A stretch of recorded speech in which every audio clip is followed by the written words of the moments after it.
برای شما.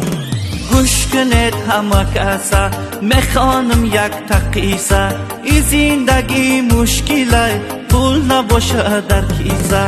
بعضی انسان در حیات کور نمکی نمرده، ده تنگره بیاون میفهمی خوبه بده. چند نفره آوردم سایی بی جای کار کردم، نفهمیدم صد افسوس قطعی آدم آی بدم. جورا و آشنا گفتم ای قفاشان دویدم، پول دادم به خدمت فقط دشمن خریدم.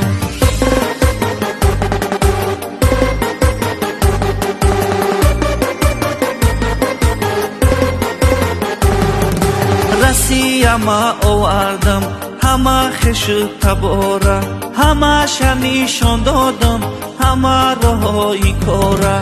خش تبار ای وحدت گفتم بیاین مرحمت، همه شکردم حرمت در حقم زدن تهمت. کمتر پول دار شدن در این جلوی دار شدن، مستی و ویلا شدن از برم جدا شدن. خیال کردن فریدون دیگه نداره یک سون، مرا تهمت کردن که در حیات زده رگو. حاضرم شکری خدا نافتیدم من از پا، شرایط صد فایزه بفهمین دشمنا. حاضرم شکری خدا نافتیدم من از پا، شرایط صد فایزه بفهمین دشمنا.